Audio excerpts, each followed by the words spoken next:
युरोपामध्ये माहिती अभ्यासलेली आहे। युरोपामध्ये युरोप या खंडामध्ये प्रबोधन कसे घडून आले आणि त्या दृष्टिकोनातून प्रबोधन घडून गेल्यानंतर असंख्य व्यक्ती घटक सुशिक्षित होऊन बाहेर पडतोय आणि इतर वर्गीय जो अज्ञानी व्यक्ती घटक आहेत त्यांना ज्ञानी करण्याच्या दृष्टिकोनातून त्या अनुषंगाने मार्गक्रमण करतोय आणि मग नवनवीन गोष्टींचा स्वीकार करतोय, नवनवीन शोध घेतोय, नवनवीन बाबी जाणून घेण्याच्या दृष्टिकोनातून प्रयत्नरत राहतोय, नवीन बाबींचं निरीक्षण करतोय, त्याचा अभ्यास करतोय आणि त्या अनुषंगाने काही सिद्धांतही मांडतोय। तर अशाच अनुषंगाने बाहेर पडलेला व्यक्ती घटक शास्त्रज्ञासारखा व्यक्ती घटक आहे, समाजसुधारकांसारखा व्यक्ती घटक आहे, साहित्यिकासारखा व्यक्ती घटक आहे आणि मग नंतर विज्ञानाच्या दृष्टिकोनातून ह्या युरोप खंडातील व्यक्ती घटकांनी कशा प्रकारे हालचाल केलेली आहे, कसे मार्गक्रमण केलेलं आहे, कशा प्रकारे प्रगती घडून आलेली आहे, कशा प्रकारे विज्ञानविषयक बाबींचा विकास घडून आलेला आहे, ह्या संदर्भातली माहिती आपण पहिल्या प्रकरणामध्ये जाणून घेतलेलो आहोत। आणि आता मग विज्ञानाचा विकास झालेला आहे, प्रबोधन चळवळ मोठ्या प्रमाणामध्ये कार्यरत झालेली आहे आणि मग आता नवनवीन दृष्टिकोनातून नवनवीन शोध लागत आहे, नवीन भूमीच्या शोधासाठी व्यक्ती घटक बाहेर पडतोय आणि मग भांडवलदार व्यक्ती घटकांचा उदय मोठ्या प्रमाणामध्ये होतोय आणि त्या अनुषंगाने ह्या व्यक्ती घटकांना कुठेतरी त्यांच्या क्षेत्रामध्ये त्यांच्याच खंडामध्ये कुठेतरी जागा कमी पडते, जमिनीचे कुठेतरी कमतरता त्यांना जाणवते, व्यापार त्यांना प्रस्थापित करायचा आहे, भांडवल त्यांना कुठेतरी कमी जाणवत आहे। ह्या अनुषंगाने हा पुढील भागाकडे पुढील नवीन जमिनीच्या शोधासाठी तो मार्गक्रमण करतोय। तर त्याच संदर्भातली माहिती आपल्याला दुसऱ्या प्रकरणात म्हणजेच युरोपीय वसाहतवाद या प्रकरणामध्ये आपल्याला जाणून घ्यायचे आहे। तर त्या अनुषंगाने वसाहतवादाचा अर्थ व स्वरूप ह्याविषयीची माहिती आपल्याला सर्वप्रथम जाणून घेणं आवश्यक आहे। वसाहतवाद काय आहे, वसाहतवाद कशाला म्हणतात, त्याचे स्वरूप कशा स्वरूपाचं असेल बाबा, त्याचा अर्थ काय असेल हे आपल्याला समजून घेणं अत्यंत आवश्यक आहे। त्या अनुषंगाने आपल्याला वाटचाल करणं आवश्यक आहे। आता जो बलाढ्य असा एखादा राष्ट्र आहे तर हा राष्ट्र काय करतो की जो मागासलेला भाग आहे, सर्व अर्थाने विकसित नसलेला भाग आहे, अशा विकसित नसलेल्या भागावरती कुठेतरी तो आक्रमण करतोय आणि तिथे त्याचं अधिराज्य प्रस्थापित करतोय, तिथे त्याचं साम्राज्य प्रस्थापित करतोय आणि त्या ठिकाणी तो स्थिर स्थावर उभारतोय। हेच वसाहतवाद आहे। आता ह्या वसाहतवादाचा उदय का झाला असेल, ह्या वसाहतवादाच्या उदयाची कारणे काय असेल ही माहिती होणं आवश्यक आहे। तर नवीन भूप्रदेशाच्या शोधासाठी हा व्यक्ती घटक युरोप खंडातून बाहेर पडलेला आहे। त्या अनुषंगाने त्यांनी आशिया खंडाचा शोध लावला आहे, आफ्रिका खंडाचा शोध लावलेला आहे, त्याचबरोबर अमेरिकेसारखा भाग आहे, तसेच न्यूझीलंडसारखा भाग आहे, ऑस्ट्रेलियासारखा भाग आहे, ह्या ठिकाणी सुद्धा हा व्यक्ती घटक जाऊन स्थिरावलेला आहे आणि त्या ठिकाणी ह्या व्यक्ती घटकाने त्यांच्या वसाहती प्रस्थापित केलेल्या आहेत। तर अशा ह्या वसाहती ज्या आहेत त्या वसाहतीचा निर्मितीच्या मागची कारणे काय आहेत, ह्या वसाहतींचा उदय का झालेला आहे हे जाणून घेणं आपल्याला अत्यंत आवश्यक आहे। म्हणजेच या वसाहतवादाच्या उदयाची कारणे आपल्याला माहिती होणं आवश्यक आहे। तर त्याच्यामध्ये सर्वप्रथम जे आहे वसाहतवादाच्या उदयाची कारणामध्ये औद्योगिक क्रांती मोठ्या प्रमाणामध्ये युरोप खंडामध्ये घडून आलेली आहे आणि 19व्या शतकाच्या दृष्टिकोनातून 18व्या शतकाच्या दृष्टिकोनातून व्यक्ती घटक हा नवनवीन व्यापार प्रस्थापित करण्याच्या दृष्टिकोनातून, कारखान्यांची निर्मिती करण्याच्या दृष्टिकोनातून, औद्योगिक दृष्टिकोनातून वाटचाल करतोय, त्यानुसार तो मार्गक्रमण करतोय। आर्थिक बाजू ही मजबूत असणं आवश्यक आहे, भांडवल तेवढ्या मोठ्या प्रमाणामध्ये त्याच्याकडे असणं आवश्यक आहे, त्या अनुषंगाने तो प्रयत्नरत राहतोय। कुठंतरी ह्या भांडवलाची त्यांना कमतरता जाणवते आणि मग आता ही कमतरता भरून काढण्याच्या दृष्टिकोनातून हा व्यक्ती घटक काय करतोय की नवीन भूप्रदेशाच्या शोधासाठी बाहेर पडतोय। आता ही जी औद्योगिक क्रांती झाली, आता ह्या औद्योगिक क्रांतीचे पडसाद इतरत्र कुठपर्यंत पडलेले आहेत बाबा, इतर भागावरती त्याचे परिणाम काय झालेले आहेत हे सुद्धा जाणून घेणं आवश्यक आहे।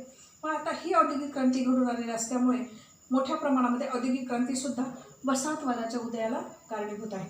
त्याच्यानंतर दुसरं जे आहे कच्च्या मालाची गरज, मोठ्या प्रमाणामध्ये कारखान्यांची निर्मिती झाली, उत्पादन क्षमता वाढती आहे आणि त्याच अनुषंगाने मालांची निर्मिती करायची आहे। कारखान्यांमध्ये ज्या आवश्यक बाबी आहेत, कच्च्या मालावरती प्रक्रिया करून कच्च्या मालावरती प्रक्रिया केल्यानंतर तो माल पक्का करून त्याच्यासाठी जी बाजारपेठ उपलब्ध आहे ती बाजारपेठ प्राप्त करण्याच्या दृष्टिकोनातून सुद्धा नवीन वसाहतवादींच्या वादाच्या शोधासाठी युरोपियन हे बाहेर पडलेले आहेत। आता हा कच्चा माल कुठून प्राप्त होईल, तर त्या अनुषंगाने कच्च्या मालाच्या शोधासाठी हा व्यक्ती घटक नवीन भूप्रदेशाच्या शोधासाठी बाहेर पडलेला आहे। त्याच्यामुळे वसाहतवादाच्या उदयासाठी कच्च्या मालाची गरज हे सुद्धा एक महत्त्वपूर्ण असं कारण आहे। अतिरिक्त भांडवलाची गरज, भांडवल प्राप्त झालेले परंतु मनावर तेवढं भांडवल प्राप्त होत नाही आहे, कुठेतरी भांडवलाची कमतरता जाणवते. भांडवलदार व्यक्ती घटकांचा उदय होतो, परंतु ज्या आवश्यक बाबींची निर्मिती करायची आहे त्या आवश्यक बाबीच्या निर्मितीसाठी भांडवलाची कमतरता पडते. तर हे भांडवल वाढवण्याच्या दृष्टिकोनातून, प्राप्त करण्याच्या दृष्टिकोनातून सुद्धा वसाहतवादाचा उदय हा झाल्याचा आपल्याला दिसून येतो. त्याच्या पुढे आहे खनिज साठे. नवनवीन खंडाचा शोध घेतलेला आहे. अमेरिकेसारख्या खंडाचा शोध घेतलेला आहे. आशिया खंडासारख्या भागाचा शोध घेतलेला आहे. आफ्रिका खंडासारख्या भागाचा शोध घेतलेला आहे. युरोप खंडातून बाहेर पडलेले व्यक्ती घटक इंग्रज आहेत, डच आहेत, पोर्तुगीज आहेत, स्पेन आहेत. हा व्यक्ती घटक काय करतो, नवीन भूप्रदेशाच्या शोधाच्या दृष्टिकोनातून बाहेर पडला आणि आशिया खंडामध्ये स्थिरावतोय, आफ्रिका खंडामध्ये स्थिरावतोय. आणि ह्या व्यक्ती घटकांना जसं हवामान पाहिजे त्या हवामानाच्या अनुषंगाने, जशा हवामानाची प्राप्ती किंवा त्यांना जे हवामान, जे वातावरण त्यांना सूट होईल त्या अनुषंगाने ते अमेरिकेमध्ये आणि न्यूझीलंडमध्ये मोठ्या प्रमाणामध्ये स्थिरावलेले आहेत. ऑस्ट्रेलियामध्ये सुद्धा मोठ्या प्रमाणामध्ये स्थिरावले आहेत. परंतु त्याचबरोबर आशिया खंडामध्ये जेव्हा त्यांनी मार्गक्रमण केलेलं आहे, हे दर्यावर्ती खलाशांना व्यापार करण्याच्या दृष्टिकोनातून परवानगी जी आहे युरोप खंडीय व्यक्ती घटकांनी दिलेली आहे आणि त्या अनुषंगाने हा व्यापार प्रस्थापित करण्याच्या दृष्टिकोनातून बाहेर पडलेला व्यक्ती घटक आहे. आपल्या देशामध्ये किंवा आपल्या राष्ट्रामध्ये आर्थिक भर ही मोठ्या प्रमाणामध्ये करायची आहे आणि मोठ्या प्रमाणामध्ये कारखान्यांची निर्मिती करायची आहे. कच्च्या मालावरती प्रक्रिया करून पक्का माल प्राप्त झाला आणि ह्या पक्का मालांसाठी बाजारपेठ ही अत्यंत आवश्यक आहे. आता ही बाजारपेठ कुठे प्रस्थापित करायची, कुठे प्राप्त करायची, तर त्यासाठी सुद्धा हा व्यक्ती घटक बाहेर पडतोय. आणि जी नवनवीन खनिजांची जी काय प्राप्ती आहे ते खनिजाच्या शोधासाठी, सोन्यासारखं खनिज आहे, कोळशासारखं जे खनिज आहे त्याच्या शोधासाठी हा व्यक्ती घटक बाहेर पडला. आणि ही नैसर्गिक साधन संपत्ती जे आहे मोठ्या प्रमाणामध्ये अमेरिकेसारख्या खंडामध्ये, आशियासारख्या खंडामध्ये, आफ्रिकासारख्या खंडामध्ये, त्यांना आफ्रिका खंडामध्ये मोठ्या प्रमाणामध्ये सोन्याच्या खाणी त्यांना प्राप्त झाल्यात. ऑस्ट्रेलियामध्ये त्यांना मोठ्या प्रमाणामध्ये सोन्याच्या खाणी प्राप्त झाल्यात. मग हा व्यक्ती घटक काय होते, समृद्ध होण्याच्या दृष्टिकोनातून आणि श्रीमंत अधिकाधिक आर्थिक विकास करण्याच्या दृष्टिकोनातून इथे स्थिरावलं म्हणजे काय आहे, इथे त्यांनी त्याच्या वसाहती प्रस्थापित केलेल्या आहेत. हे सुद्धा एक महत्त्वपूर्ण खनिज साठे, हे सुद्धा वसाहतवादाच्या उदयाचे महत्त्वपूर्ण असे कारण होईल. त्याच्यानंतर पुढचं आहे भौगोलिक महत्त्व. आत्ताच मी सांगितल्याप्रमाणे हवामान हा अत्यंत आवश्यक आहे. त्या व्यक्ती घटकांना ज्या ठिकाणी स्थिरावायचे, ज्या ठिकाणी राहायचं आहे त्या ठिकाणचं हवामान त्यांना व्यवस्थित असणं आवश्यक आहे. तर त्या अनुषंगाने भौगोलिक बाबी जाणून घेतलेल्या आहेत. सर्व दर्यावर्ती खलाशांनी जेव्हा परवानगी प्राप्त केली आणि विविध प्रदेशांचा त्यांनी शोध घेतलेला आहे, ज्या ठिकाणचं हवामान त्यांना सूट होईल, ज्या ठिकाणचं वातावरण त्यांना सूट होईल अशा ठिकाणी त्यांनी वसाहती प्रस्थापित केलेल्या आहेत. आणि म्हणूनच भौगोलिक साधनसंपत्ती, नैसर्गिक साधनसंपत्ती ज्या ठिकाणी मोठ्या प्रमाणामध्ये मुबलक प्रमाणामध्ये प्राप्ती आहे अशा साधनसंपत्तीच्या ठिकाणी ह्या व्यक्ती घटकांनी वसाहती स्थापन करण्यासाठी प्रयत्नरत राहिलेले. त्याच्यानंतर पुढचं जे आहे मजुरांची उपलब्धता. काय होतं, आशियासारखा खंड आहे, आफ्रिकासारखा खंड आहे. आफ्रिकासारख्या खंडामध्ये मोठ्या प्रमाणामध्ये व्यक्ती घटक मागासलेला आहे आणि ह्या मागासलेल्या व्यक्ती घटकांवरती म्हणजेच अज्ञानी व्यक्ती घटकांवरती मोठ्या प्रमाणामध्ये जे आहे अन्यायविषयक बाबी ह्या व्यक्ती घटकांनी करण्यास सुरुवात केलेली आहे. हा व्यक्ती घटक गुलाम, दास म्हणून घेऊन जाण्यास सुरुवात झालेली आहे आणि हाच जो व्यक्ती घटक आहे मजूर म्हणून कारखान्यामध्ये यांचा वापर करण्यात येतो आणि ह्यांची विक्री होते.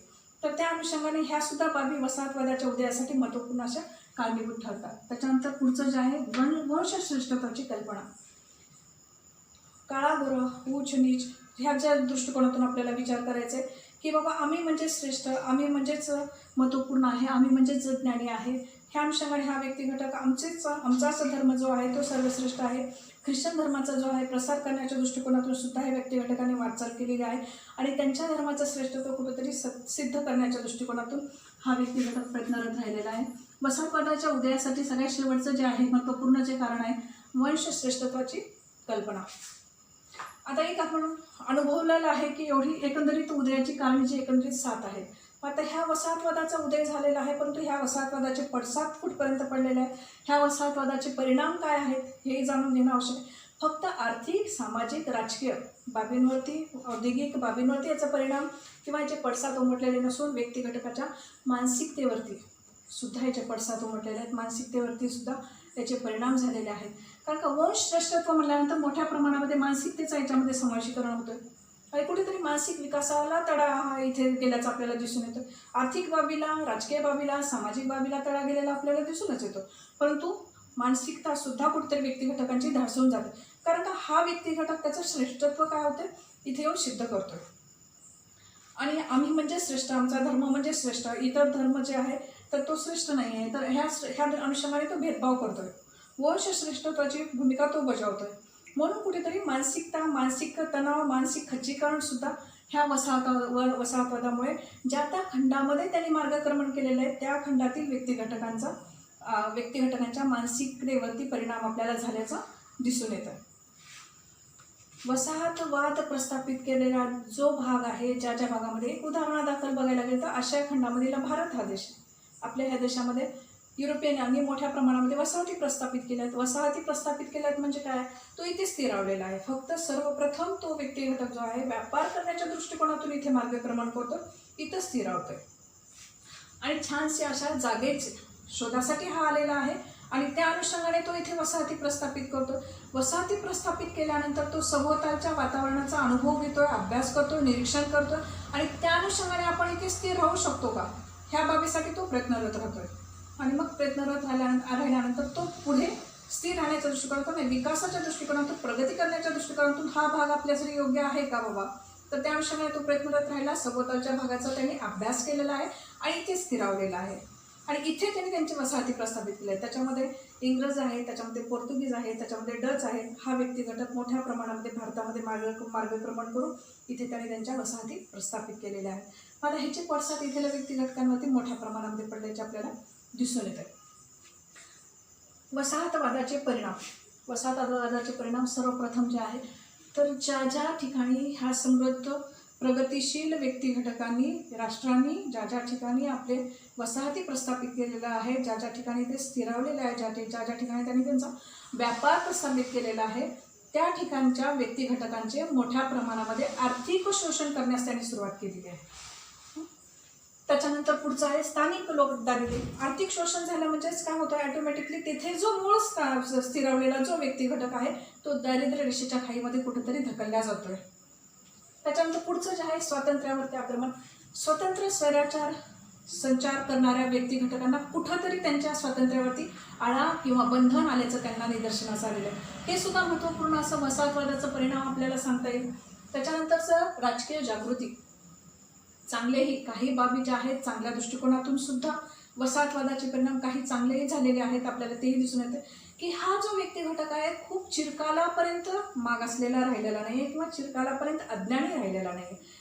तो कुठेतरी ज्ञानविषयक बाबींची कास पकडतोय, ज्ञानविषयक बाबींकडे मार्गक्रमण करतोय आणि त्या अनुषंगाने मध्यमवर्गीयांचा उदय कुठेतरी होतोय आणि मध्यमवर्गीयांचा उदय झाल्यानंतर ह्या व्यक्तिघटकांना असं जाणवतंय की बाबा ह्यांचा जसा धर्म आहे तसा आपलाही धर्म आहे, आपल्याही धर्माचा किंवा आपल्याही आध्यात्मिक तत्वज्ञान आहे, त्यांच्या आध्यात्मिक तत्वज्ञानासाठी अशी कुठेतरी तो तुलना करू लागतोय आणि असा कुठेतरी तो अभ्यास करू लागतो. आणि त्याचबरोबर राजकीय स्वातंत्र्य आहे. हा व्यक्तिघटक असा स्वतःचा ह्या आपल्या देशामध्ये येऊन स्थिरावलेला आहे. इथे त्यांनी वसाहती त्याच्या प्रस्थापित केलेल्या आहेत आणि प्रस्थापित करून सर्वप्रथम तो व्यापारी म्हणून आलेला आहे आणि राजकर्ता बनलेला आहे. मग दुसऱ्या देशातून हा व्यक्तिघटक आपल्या देशामध्ये येऊन तो त्याचं अधिकार इथे बजावतोय. तर आपल्या स्वभूमीच्या अधिकारासाठी, स्वभूमीच्या स्वातंत्र्यासाठी आपल्याला कुठेतरी लढावं लागणार आहे, आपले विचार कुठेतरी व्यक्त करावे लागणार आहेत. त्या अनुषंगाने जो महत्त्वपूर्ण परिणाम झालेला आहे तर तो राजकीय जागृती. त्याच्यानंतर शैक्षणिक जागृती. मी आत्ताच सांगितल्याप्रमाणे ख्रिश्चन मिशनरीने मोठ्या प्रमाणामध्ये शाळा चालू केलेल्या आहेत आणि तिथे त्यांनी इंग्रजी भाषेतून शिक्षण देण्याचा सक्ती केलेली आहे. आता हे शिक्षण घेत असताना मध्यमवर्गीय व्यक्तिघटक मोठ्या प्रमाणामध्ये उदयास आलेले आहे. आता उदयास आला म्हणजे काय, ह्या व्यक्तिघटकांनी काय विचार केला की आपल्या समाजामधला जो अज्ञानी आणि मागासलेला आणि मागासलेपणाने बुरसटलेला, अंधश्रद्धेने बुरसटलेला जो व्यक्तिघटक आहे, या व्यक्तिघटकांचं प्रबोधन करणं अत्यंत आवश्यक आहे. ह्या व्यक्तिघटकांमध्ये राष्ट्रप्रेम निर्माण करणं अत्यंत आवश्यक आहे. आता हे कसं बाबा की आपण शिक्षण घेऊन ज्ञान प्राप्त केले, तर मग इतर घटकापर्यंत आपण शिक्षणविषयक बाबी कशा पोहोचू, ह्यासाठी प्रयत्नरत राहणं आवश्यक आहे. आणि त्या अनुषंगाने त्या व्यक्तिघटकांनी मार्गक्रमण केलेलं आहे आणि ह्यातूनच समाज सुधारकांसारखा व्यक्तिघटक बाहेर पडतो आणि हा व्यक्तिघटक समाजातल्या मागासलेल्या व्यक्तिघटकांना, अज्ञानी व्यक्तिघटकांना, अंधश्रद्धेने बुरसटलेल्या व्यक्तिघटकांना कुठेतरी ज्ञानाचं नालन जे आहे ते उघडण्याच्या दृष्टिकोनातून त्यांनी प्रयत्न केलेला आहे. आणि शिक्षणविषयक बाबी ज्या आहेत तर त्यांच्यापर्यंत पोहोचण्यासाठी सुद्धा बराच वेळेस वसाहतवाद ही कारण का ह्या व्यक्तिघटकाने जर भारतामध्ये वसाहती प्रस्थापित केल्या नसत्या तर आपण आणखीनही अंधश्रद्धेमध्येच आणि मागासलेपणामध्येच बुरसटला गेला असतो. कुठेतरी ह्या वसाहतवादाचा एक छानसा चांगलासा परिणाम सुद्धा झाल्याचा आपल्याला दिसून येतोय. फक्त एक उदाहरणादाखल आशिया खंडामध्ये भारत ह्या भूमीच्या दृष्टिकोनातून आपण विचार करतोय. त्याच्यानंतर पुढचं आहे सामाजिक जागृती. आत्ताच सांगितलेलं आहे की वसाहतवादाच्या दृष्टिकोनातून ह्या युरोपियन व्यक्तिघटकांनी वसाहती विविध ठिकाणी स्थापित केलेल्या आहेत. आफ्रिका खंडामध्ये स्थापित केल्या आहेत, अमेरिकेसारख्या खंडामध्ये, उत्तर अमेरिका आणि दक्षिण अमेरिका ह्यासारखे 2 भाग पडलेले आहेत. आणि तिथले व्यक्तिघटकांनी स्वातंत्र्याच्या दृष्टिकोनातून किंवा ह्या व्यक्तिघटकांच्या वर्चस्वाला झिडकारून कुठेतरी आपण आपल्या स्वातंत्र्यासाठी लढणं आवश्यक आहे म्हणून अमेरिकन स्वातंत्र्याचा लढाई त्यांनी स्वतंत्रपणे उभारलेला आहे. त्यांचा जाहीरनामा त्यांनी कुठेतरी जाहीर केलेला आहे. तेही आपल्याला पुढच्या भागामध्ये आपल्याला अभ्यासायचं आहे. मोठ्या प्रमाणामध्ये व्यक्तिघटक समाजातून बाहेर पडतो. सामाजिक प्रबोधन करण्याच्या दृष्टिकोनातून तो कार्यरत होतोय.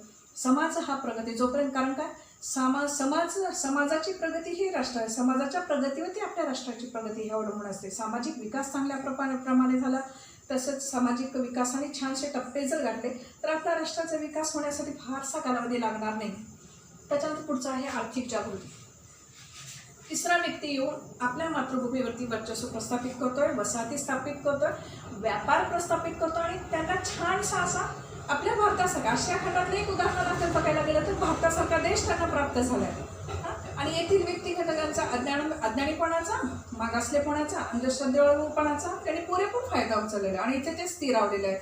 फक्त व्यापार प्रस्थापित करण्याच्या दृष्टिकोनातून ते इथे आलेले आहेत. परंतु तसं न घडता त्यांनी येथील सभोवतालच्या वातावरणाचा पुरेपूर अभ्यास केलेला आहे, जाणून घेतलेला आहे आणि इथे ते स्थिरावलेले आहेत कितीतरी चिरकालापर्यंत. मग आता त्या बाबीच्या दृष्टिकोनातून हा परकीय व्यक्ती इथे स्थिरावतोय, इथे त्याच्या कच्चा माल इथून तो घेऊन जातोय आणि त्या कच्च्या मालाची त्याच्यावरती प्रक्रिया करून पक्का माल बनवतोय आणि त्याच्यासाठी त्याला जी आवश्यक बाजारपेठ पाहिजे असती तर हे नवीन वसाहतीच्या त्याला प्राप्त झाल्या त्या ठिकाणी तो त्या माल आणतोय, विक्रीसाठी ठेवतोय. म्हणजेच काय होतंय की आर्थिक जी बाब आहे तर आपल्याच हस्तव्यवसाय करणारा व्यक्तिघटक, लघु उद्योग करणारा व्यक्तिघटक, छोटे मोठे उद्योग आहेत ह्या व्यक्तिघटकांच्या उद्योगावरती कुठेतरी ह्या परकीय व्यक्तिघटकांच्या व्यापारामुळे कुठेतरी तडा गेलेला आपल्याला दिसून येतं. मग काय होतं की परकीय हा व्यक्तिघटक इथे वसाहती प्रस्थापित करतो, इथे व्यापार प्रस्थापित करतो, इथे बाजारपेठा मोठ्या प्रमाणामध्ये प्राप्त करतो. मग आपल्याकडे सगळ्या बाबी आहेत असूनही आपण मागासलेलो आहे हे कुठेतरी त्यांना लक्षात येत आहे आणि आपलं कुठेतरी आर्थिक नुकसान होतोय, आपण दारिद्र्याच्या खाईमध्ये कुठेतरी ढकलल्या जातोय हे ह्या व्यक्तिघटकांच्या लक्षात येते. आणि मग कुठेतरी त्यांच्या मनामध्ये आर्थिक जागृतीची भावना किंवा आर्थिक दृष्टिकोनातून आर्थिक प्रगती करण्याच्या दृष्टिकोनातून तो मार्गक्रमण करतोय. त्याच्यानंतर पुढचं जे आहे लोकशाहीतील जीवनमूल्यांचा स्वीकार. आतापर्यंतच्या भागामध्ये आपण अभ्यासलोय की वसाहतवादाच्या उदयाची कारणाच्या बाबत आपण जाणून घेतलेलं आहे, परिणामाच्या बाबत जाणून काही परिणाम जे आहेत ते अतिशय त्रासदायकही होते, हानिकारकही होते आणि त्याचबरोबर काही जे परिणाम आहेत ते चांगलेही, बऱ्याच गोष्टी चांगल्या ज्या काय आहेत त्या देऊ करून गेलेल्या आहेत. काय हे लोकशाही काय आहे बाबा, लोकशाहीचं राज्य काय असतं, त्याची जीवनमूल्ये काय आहेत हे आपल्या समाजातल्या व्यक्तिघटकांना वसाहतवादाच्यामुळे माहिती झालेली आहेत. मग आता ही जीवनमूल्ये कोणकोणते? स्वातंत्र्य, समता, बंधुता, न्याय ह्यासारखी जी मूल्ये आहेत तर ह्या मूल्यांचा कुठेतरी स्वीकार करू लागतोय आणि हा व्यक्तिघटक स्वीकारण्यास सुरुवात करतोय आणि लोकशाहीचं राज्य काय असतं हे त्याला कुठेतरी माहिती होतंय. त्याच्यानंतर पुढचं जे आहे कायद्याचे राज्य. कायद्याचे राज्य असणं आवश्यक आहे. कायद्याच्या चौकटीमध्ये राहून आपले न्यायविषयक बाबींच्यासाठी लढणं हे आवश्यक आहे. त्या अनुषंगाने कायद्याचे राज्य ह्याच्या मागणीसाठी सुद्धा मोठ्या प्रमाणामध्ये व्यक्तिघटक उदयास आलेला आहे. त्याच्यानंतर स्वातंत्र्याच्या चळवळीचा उदय. मोठ्या प्रमाणामध्ये आत्ताच सांगितल्याप्रमाणे युरोप खंडातील अनेक व्यक्तिघटक व्यापार प्रस्थापित करण्याच्या दृष्टिकोनातून नवीन भूप्रदेशाच्या शोधासाठी बाहेर पडलेला आहे. ह्या दर्यावरती खलाशांना परवानगी मिळालेली आहे, परवाने मिळालेले आहेत. ईस्ट इंडिया कंपनी त्यातला एक व्यापार करण्याच्या दृष्टिकोनातून बाहेर पडलेला एक घटक आहे. तर त्या दृष्टिकोनातून ज्या बाबीच्या दृष्टिकोनातून हा व्यक्तिघटक बाहेर पडलेला आहे, मोठ्या प्रमाणामध्ये ह्या भागामध्ये युरोप खंडामध्ये औद्योगिक क्रांती झाली आणि त्याचे पडसाद सर्व दूरपर्यंत इतर भागामध्ये, इतर देशावरती, इतर खंडावरती सुद्धा पडलेले आहेत. मग आता हा इतर भागामधला, इतर देशातला जो व्यक्तिघटक आहे कुठेतरी त्याचं स्वातंत्र्य जे आहे तर हिरावून घेण्याचा प्रयत्न करण्यात आलेला आहे. त्याच्यामध्ये असंख्य व्यक्तिघटक आहेत. त्याच्यामध्ये व्यापारी व्यक्तिघटक आहे, त्याच्यामध्ये राजकीय व्यक्तिघटक आहे, त्याच्यामध्ये आदिवासी व्यक्तिघटक आहे, त्याच्यामध्ये शेतकरी व्यक्तिघटक आहेत. ह्या व्यक्तिघटकांची कुठेतरी पिळवणूक होती आहे. ह्या व्यक्ती घटकाचं कुठेतरी आर्थिक नुकसान होत आहे आणि हा व्यक्ती घटक कुठेतरी दारिद्र्याच्या खाईमध्ये धकलला जातोय.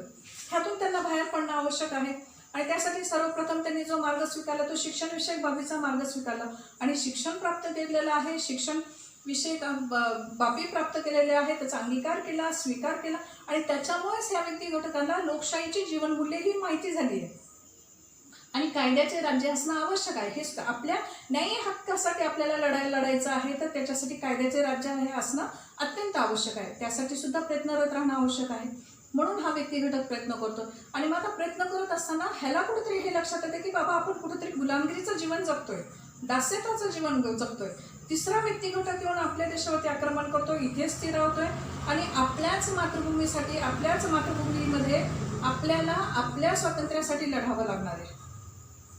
त्या अनुषंगाने मोठ्या प्रमाणामध्ये चळवळी ह्या असंख्य भागामध्ये, फक्त केवळ आशिया खंडामध्येच हा व्यक्ती घटक स्थिरावलेला नाही. मी आता सांगितल्याप्रमाणे न्यूझीलंड आहे, ऑस्ट्रेलिया आहे, अमेरिकासारखा भाग आहे, आफ्रिकेसारखा भाग आहे, ह्या ठिकाणी सुद्धा ह्यांनी वसाहती प्रस्थापित केलेल्या आहेत.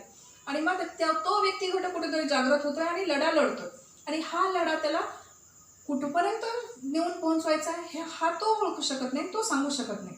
म्हणजे ह्याच्यासाठी त्यांना किती प्रयत्नरत राहावं लागलेलं आहे, कसं संघटित हे व्यक्ती घटक झालेले आहेत, कशा प्रकारचा लढा यांनी लढलेला आहे, कशा प्रकारच्या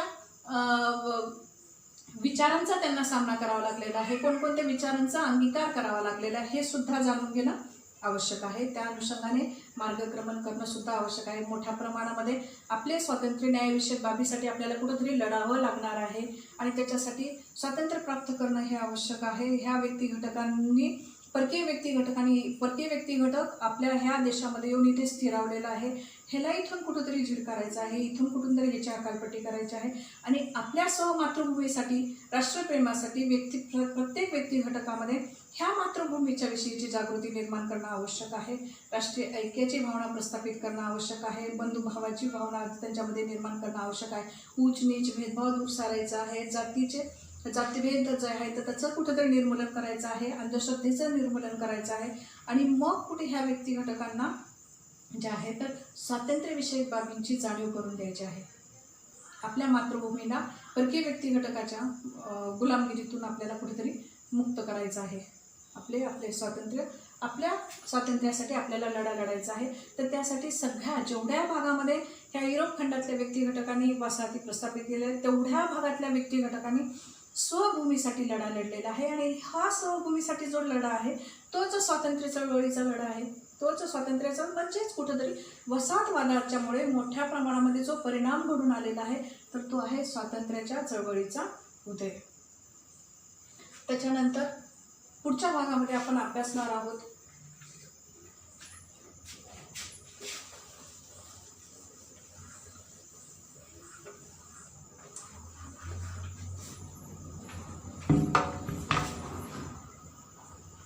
आपल्या राष्ट्रावरती युरोपियन व्यक्ती घटकांनी वर्चस्व प्रस्थापित केलेलं आहे. इथे वसाहती त्यांनी स्थापन केलेल्या आहेत हे आपण अभ्यासले आणि ह्या आपापल्या वसाहतीसाठी किंवा आपल्या मातृभूमीच्या स्वातंत्र्यासाठी मोठ्या प्रमाणामध्ये चळवळींचा उदय झालेला आहे हे आपण जाणून घेतले.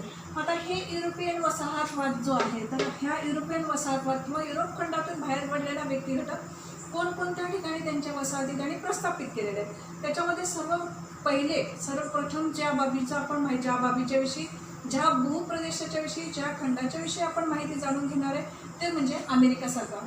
तर सगळ्यात पहिली जी वसाहत आहे युरोपियनांची तर ती अमेरिकेच्या ठिकाणी त्यांनी स्थापित केली. मग आता ह्या अमेरिकेच्या शोधामध्ये जो व्यक्ती आपण पहिल्या प्रकरणामध्ये आपण अभ्यासलेला आहे की शास्त्रज्ञासारखा व्यक्ती घटक किंवा दर्यावरती खलाशासारखा व्यक्ती घटक बाहेर पडतोय, कोलंबससारखा, कोपर्निकससारखा व्यक्ती घटक, अमेरिगोसारखा व्यक्ती घटक बाहेर पडतोय आणि अशा काही अनेक व्यक्ती घटकांनी काय झालेले आहे नवीन भूप्रदेशाचा शोध लावलेला आहे.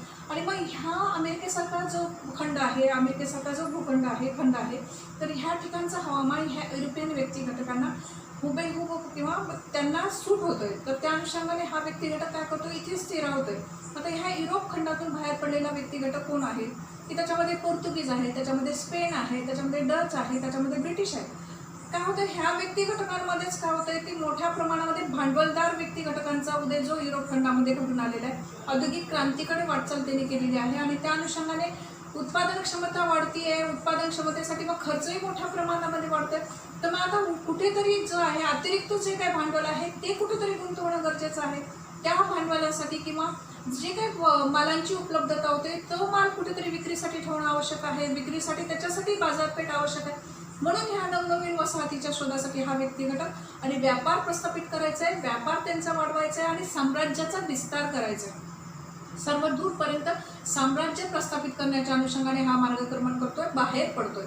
आणि मग त्याच अनुषंगाने त्यांनी जो शोध लावलेला आहे तो अमेरिकासारख्या खंडाचा आणि ह्या युरोपियनांची वसाहत, ह्या युरोपियन व्यक्ती घटक जो आहे, ह्या युरोप खंडामध्ये जो स्थिरावलेला व्यक्ती घटक आहे, स्पेन आहे, ब्रिटिश आहे, त्याच्यानंतर पोर्तुगीज आहेत, डच आहेत, तर ह्या फ्रेंच आहेत. हा व्यक्ती घटक काय करतो, ह्या व्यक्ती घटकांमध्येच आपापसामध्ये की बाबा तुमचा व्यापार मोठ्या प्रमाणामध्ये का तुमचा आर्थिक विकास मोठ्या प्रमाणामध्ये होणार आहे का आमचा होणार आहे, ह्या अनुषंगाने त्यांच्या आपापसामध्ये स्पर्धा निर्माण झाली आहे. आणि स्पर्धा निर्माण होताच आर्थिक प्रगती प्रत्येकाला करावीशी वाटते आणि त्या अनुषंगाने तो कुठेतरी बाहेर पडतोय आणि व्यापार वाढवण्याच्या दृष्टिकोनातून प्रयत्नरत राहतोय.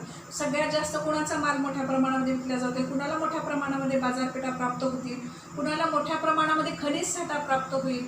तर त्या अनुषंगाने हा व्यक्ती घटक बाहेर पडला आणि त्याच गोष्टीला प्रयत्नरत राहून हा दर्यावरती व्यक्ती घटक बाहेर पडल्यानंतर स्पेन सारखा व्यक्ती, स्पेनला सगळ्यात जास्त जो आहे अमेरिकेसारखा खंड मोठ्या प्रमाणामध्ये आवडलेला आहे. इथलं वातावरण त्यांना आवडलेलं आहे, इथलं वातावरण त्यांना सूट होत आहे. तर त्या अनुषंगाने तो इथे स्थिरावतोय आणि इथे स्थिरावल्यानंतर मेक्सिको आहे, पेरू आहे, ब्राझील सारखा भाग आहे. तर मेक्सिको, पेरू ह्या ठिकाणी मोठ्या प्रमाणामध्ये सोन्याच्या खाणी आहेत.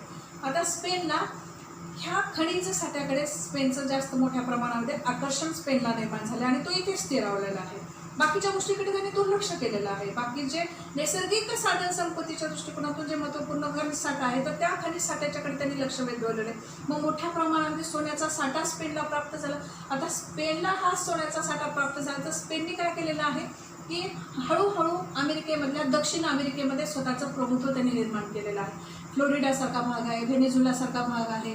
तर ह्या ठिकाणी ह्या व्यक्ती घटकाने स्वतःचं साम्राज्य प्रस्थापित केलं आहे, व्यापार प्रस्थापित केलेले आहे. मोठमोठे खनिज साठ्यांवरती त्यांनी स्वतःचा अधिकार दाखवण्यास सुरुवात केलेली आहे आणि इथे तो स्थिरावलेला आहे. इथे ह्या युरोपियनाची एक महत्त्वपूर्ण वसाहत स्थापित झाली आहे आणि ती म्हणजे अमेरिकेसारख्या ठिकाणी स्पेनने त्यांची वसाहत स्थापित केलेली आहे मोठ्या प्रमाणामध्ये. आणि प्रत्येक आता स्पेन बाहेर पडतो, स्पेनला कुठेतरी श्रीमंत व्हावं असं वाटतंय, स्पेनला आर्थिक विकास करावा असं वाटतंय, स्पेनला आर्थिक प्रगती करावी अशी वाटते, व्यापार प्रस्थापित करावा असं वाटतंय. त्याच्यानंतर साम्राज्य विस्थापित करायचं आहे, मोठ्या प्रमाणामध्ये साम्राज्य विस्तार करायचा. मग स्पेन विचार करतो तर पोर्तुगीज सुद्धा त्या दृष्टिकोनातून बाहेर पडतो. आणि त्याचबरोबर काय होतं की आफ्रिका खंडामध्ये सुद्धा त्यांनी त्यांच्या वसाहती स्थापित केलेल्या आहेत. मग आफ्रिका खंडामधून जे गुलाम, जे दास त्यांनी आणलेले आहेत, हे दास मोठ्या प्रमाणामध्ये मजूर म्हणून हे दास त्यांना प्राप्त झाले. आणि ऊस जे आहे तर ऊसाचं पीक घ्यायचं तर ह्या ऊसाचं पीक घेणं अतिशय कठीण असतं. तर मग हे पीक घेण्यासाठी हे जे आफ्रिका खंडातून मजूर आणण्यात आलेले आहे त्या मजुरांच्या मार्फत त्या ऊसाचं पीक घेण्यास त्यांनी सुरुवात केलेली आहे.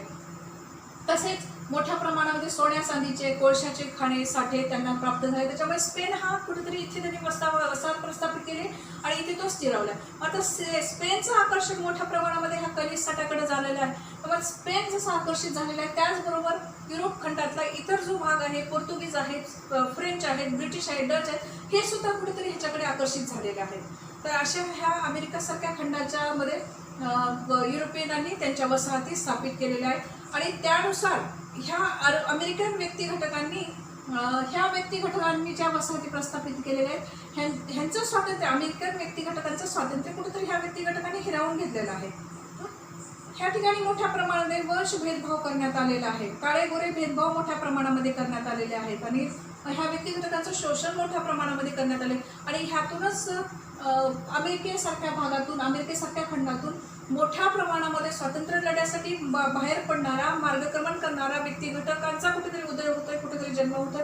आणि हा व्यक्ती घटक समाजातल्या इतर व्यक्ती घटकांना काय करतोय, संघटित करतोय आणि स्वातंत्र्यविषयक धडे देण्यास सुरुवात करतोय.